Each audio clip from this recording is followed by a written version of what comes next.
बिस्मिल्लाहिर्रहमानिर्रहीम। अस्सलाम वालेकुम। आज जनाब एक इंतहाई अहम फ़ैसला आपके सामने रख रहा हूँ सुप्रीम कोर्ट का। ये वो फ़ैसला है जिसका ख़बरों में भी बहुत ज़्यादा ज़िक्र आया, इस चैनल पर भी इस फ़ैसले पे बात हुई। लेकिन पहले ये फ़ैसला सामने नहीं था, सिर्फ़ ख़बरों में इसका ज़िक्र था। अब ये सामने आ चुका है सुप्रीम कोर्ट का फ़ैसला, तो मैं इसको रीड आउट भी करता हूँ और इसमें जो अहम पॉइंट्स डिस्कस हुए हैं उन पे बात करता हूँ। मुख्तसरन इस फ़ैसले के हवाले से जो ख़बरें चल रही थीं वो बेसिकली ये थीं कि सुप्रीम कोर्ट ने कहा है कि अगर बहनों को उनका भाई हिस्सा नहीं देता, तो उन बहनों ने अपनी ज़िंदगी में अदालत में आना है। अगर वो अपनी ज़िंदगी में अदालत में नहीं आती, तो बाद में उनकी औलाद अदालत में आके तकाज़ा नहीं कर सकती कि हमारी माँ को उसका हक नहीं मिला था, वो हमें दिया जाए।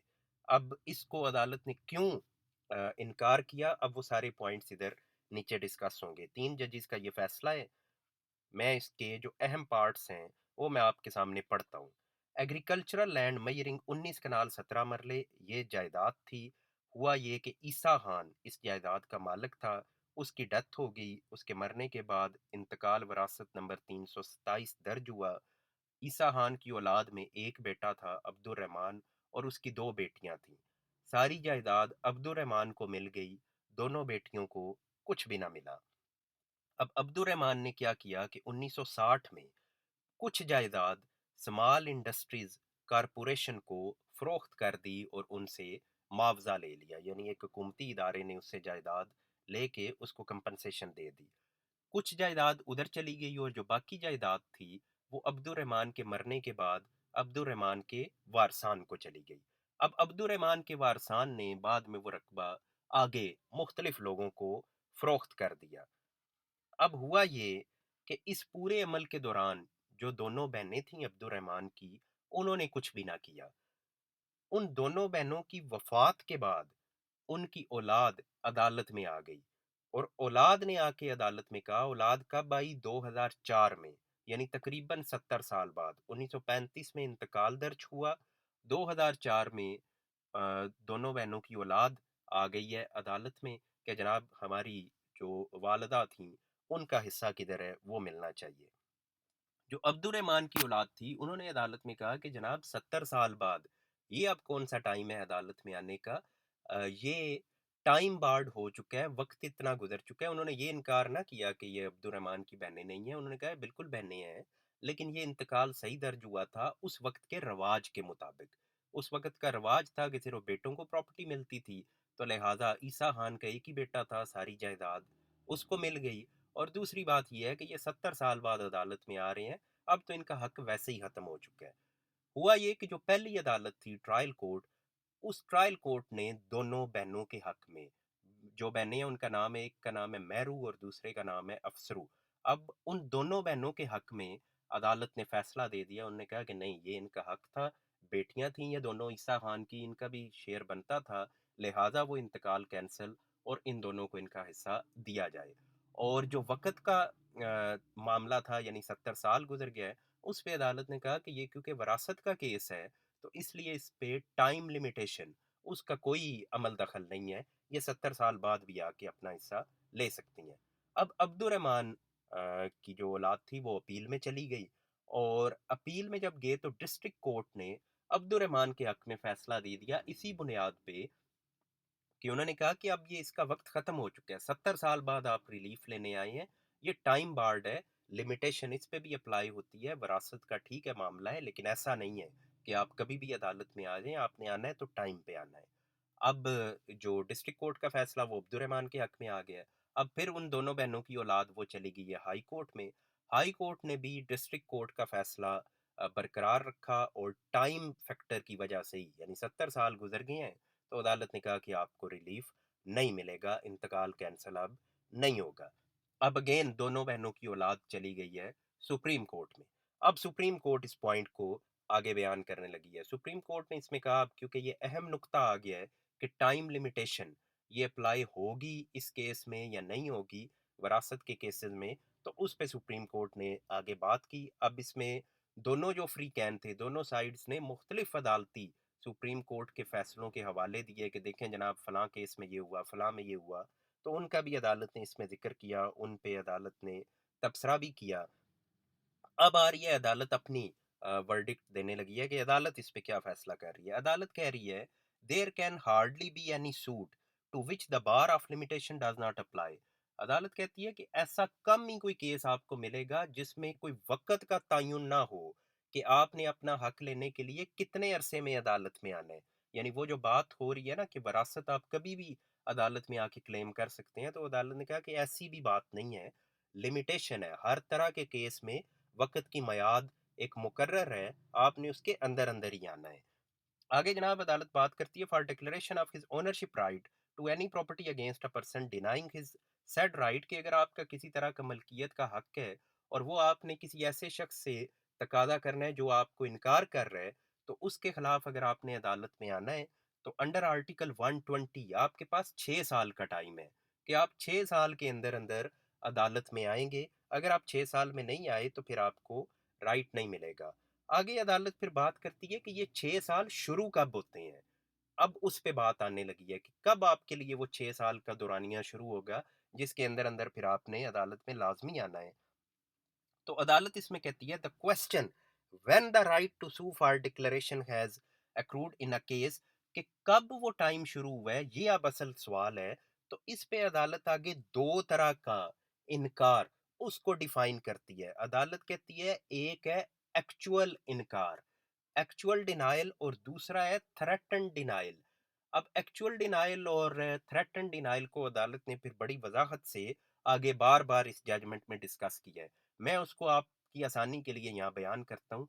अदालत ने ये कहा कि एक, चलें इसी केस को ले लेते हैं। अदालत ने कहा कि जब अब्दुर्रहमान के नाम प्रॉपर्टी लग गई है, अब उस अब्दुर्रहमान ने बहनों को इनकार कर दिया है, बहनें आके तकादा करती हैं कि हमें हमारा हिस्सा दो, वो आगे से इनकार करता है कि नहीं मैं नहीं दूंगा। तो अदालत ने कहा कि ये क्या है, ये है थ्रेटन डिनाइल। यानी वो कह रहा है कि मैं नहीं दूंगा, जुबानी जुबानी वो कह रहा है, बहनें आके फिर मांगती हैं साल 2 साल बाद, वो फिर इनकार कर देता है। और ये सिलसिला अदालत कहती है सपोज चलता रहता है 20 40 50 साल। जब भी बहनें आके तकादा करती हैं वो आगे से कह देते हैं नहीं दूंगा। तो अदालत ने कहा ये है धमकी देना कि मैं आपको आपका हिस्सा नहीं दे रहा। तो अदालत कहती है ये थ्रेट कर रहा है कि मैं आपको आपका हिस्सा नहीं दूंगा। अदालत ने कहा ये इनकार, ये एक्चुअल इनकार नहीं है। ये जितनी बार आपको वो आपका भाई इनकार करेगा, उन उसने 1950 में किया, आपके पास अब भी 6 साल का टाइम है। उसने 1960 में फिर इनकार किया, आपके पास लाइक से फिर 6 साल का टाइम आ गया। यानी वो जब जब आपको इनकार करता जा रहा है, अब आपके पास टाइम है, आप एनी टाइम अदालत में जा सकते हैं। उनका ये है धमकी देना कि मैं आपको आपका हिस्सा नहीं दूंगा। अदालत ने कहा भाई एक आ जाता है एक्चुअल डिनाइल। एक्चुअल डिनाइल क्या है कि अब्दुल रहमान ने 1960 में अपना हिस्सा बेच दिया समाल इंडस्ट्रीज को। तो अदालत ने कहा अब तो उसके पास लैंड नहीं रही, उतनी कम हो गई। फिर उसके मरने के बाद उसके बच्चों को चली गई, उसके बच्चों ने वो आगे फरोख्त कर दी। तो अदालत ने कहा ये अब एक्चुअल डिनाइल हो गया है, ये अब उसने धमकी नहीं दी, बल्कि प्रैक्टिकली उसने एक काम कर दिया है कि उसने अपना रकबा आगे ट्रांसफर कर दिया है। तो अदालत ने कहा अब जब ये स्टेज आ गई है, एक्चुअल डिनाइल हो चुका है, अब आपने 6 साल के अंदर अदालत में आना ही आना है। अब अगर आप 6 साल के अंदर अदालत में नहीं आते तो अब आपके पास टाइम खत्म हो गया। तो इस पूरी जजमेंट में अदालत ने इसी पॉइंट को बार बार डिस्कस किया है कि एक्चुअल डिनाइल के बाद आपके पास टाइम ख़त्म है, आपने 6 साल के अंदर अंदर अदालत में आना है। अगर आप नहीं आते तो आप अपना राइट खो देंगे। इस पे अदालत ने उसी को हाईलाइट किया कि 1960-61 में जब अब्दुल रहमान ने अपना रकबा गवर्नमेंट को दे दिया और कंपनसेशन ले ली, और इस बात का इल्म दोनों बहनों को भी था, और इसके बावजूद वो बहनें खामोश रहीं, वो अदालत में नहीं आई, तो इसका मतलब है कि वो अपने हक पे वो खामोश हैं, अपने हक से वो दस्तबरदार हो गई हैं। उनके पास टाइम था 1967-68 तक, यानी जितना भी 6 साल का वो मुद्दत बनती थी, उस 6 साल के अंदर उन्होंने अदालत में आना था। वो 6 साल में नहीं आई, लिहाजा उनका राइट ख़त्म। एक बार जब टाइम लिमिटेशन शुरू हो जाए, वो फिर टाइम लिमिटेशन रुकती नहीं है। और जब उन बहनों ने अपनी ज़िंदगी में नहीं कुछ किया, तो बाद में उनकी औलाद वो किसी तरह का हक नहीं रखती कि वो अदालत में आके तकादा करे। अब इसमें ये फ़र्क को आपने बेसिकली समझना है। फ़र्क ये है कि आपको ज़ुबानी इनकार किया जा रहा है, تو کوئی ایشو نہیں ہے، آپ کبھی بھی عدالت میں آ سکتے ہیں۔ آپ کو ایکچوئل انکار کر دیا گیا اس سینس میں کہ وہ رقبہ ہی آگے فروخت کر دیا گیا ہے، اور سیکنڈ امپورٹنٹ بات کہ اس فروخت کیا گیا یا گفٹ کیا گیا، واٹ ایور، انتقالات درج ہونے شروع ہو گئے ہیں، اور ان انتقالات کا آپ کو پتہ بھی ہے۔ یہ سیکنڈ اس میں اہم پوائنٹ ہے کہ ایک ہے کہ اس نے رقبہ فروخت کیا، آپ کو پتہ ہی نہیں ہے کہ اس نے رقبہ فروخت کیا ہے۔ سیکنڈ یہ ہے کہ آپ کو پتہ ہے کہ رقبہ فروخت ہو چکا ہے، تو پھر بھی اگر آپ خاموش ہیں تو عدالت نے کہا کہ پھر آپ کا رائٹ ختم، ایکچوئل ڈینائل آپ کو کر دیا گیا ہے۔ آپ کا فرض تھا کہ آپ عدالت میں آنا ود ان ٹائم، آپ جب نہیں آئے تو آپ کا رائٹ ختم۔ میں نے یہ پارٹس انڈر لائن کیے ہوئے تھے کہ میں ان کو آپ کے سامنے ریڈ آؤٹ کروں گا، لیکن وہ ریڈ کر کے پھر اس کو اردو کرنا تو وہ کافی لینتھی ہو جاتا ہے، تو اس لیے میں نے اس کو سارا ویسے ہی اردو میں بیان کر دیا۔ میئر اورل نیگیشن، کہ زبانی انکار، ایون میڈ سیورل ٹائمز، چاہے وہ بار بار کیا جائے، of each other's right by co-sharer, یعنی شریک کھاتا جو ہوتے ہیں وہ ایک دوسرے کو مختلف معاملات میں انکار کریں کہ کسی نے قبضہ زیادہ لے لیا ہے، کوئی کسی کو اس کا شیئر نہیں دے رہا، فصل نہیں دے رہا، تو اس طرح کے معاملات میں عدالت کہتے ہیں کو شیئر ایک دوسرے کو جتنی بار مرضی انکار کرتے ہیں زبانی، اس سے کوئی فرق نہیں پڑتا۔ فرق تب پڑتا ہے جب آپ کی ملکیت کو ہٹ کیا جائے اور آپ پھر بھی خاموش رہیں، تو اس پہ عدالت نے کہا پھر نہیں، پھر آپ نے فوراً، یعنی with in that time frame جو قانون نے دیا ہوا ہے اس کے اندر اندر آپ نے عدالت میں آنا ہے۔ اس میں ایک اور اہم بات عدالت نے کی ہے، position of the brother is taken to be the position of their sister, کہ اگر ایک بھائی کے پاس قبضہ ہے تو وہ بہن کا بھی قبضہ تصور ہوگا۔ اگر کوئی یہ کہتا ہے نا کہ اس بہن کے پاس تو قبضہ ہی نہیں تھا تو یہ اب کون سا تقاضا کر رہی ہے، تو عدالت نے کہا کہ نہیں، جب قبضہ بھائی کے پاس ہے تو وہ یہی سمجھا جائے گا کہ یہ بہن کا بھی قبضہ ہے، کیونکہ وہ کو شیئر ہیں دونوں آپس میں۔ سیم وے عدالت نے کہا کہ اگر محکمہ مال کے ریکارڈ میں بین کا نام بھی موجود نہیں ہے تو تب بھی فرق نہیں پڑتا، وہ اس کا حق تھا جو اس کو والد سے ملنا تھا، وہ اگر نہیں ملا وہ پھر بھی کلیم کر سکتی ہے، اینی ٹائم کلیم کر سکتی ہے، لیکن تب تک کر سکتی ہے جب تک وہ بھائی آگے رقبہ فروخت نہ کرنا شروع کر دے۔ فروخت کرنا شروع کر دے تو پھر کہانی ختم۔ Their acts are therefore a clear and actual denial of the rights of the sister۔ اس پہ عدالت وہی کہہ رہی ہے کہ جب اس نے 1960-61 میں رقبہ فروخت کیا گورنمنٹ کو، سیم وے جب بعد میں اس کی اولاد کو ملا، اولاد نے آگے کئی ہاتھوں میں آگے فروخت کر دیا، تو عدالت نے کہا کہ ایکچوئل ڈینائل آ چکا ہے، اب وہ کیوں کر خاموش بیٹھے رہے ہیں، خاموش بیٹھے رہے ہیں تو اب ان کا رائٹ فردر کسی طرح کا نہیں بنتا۔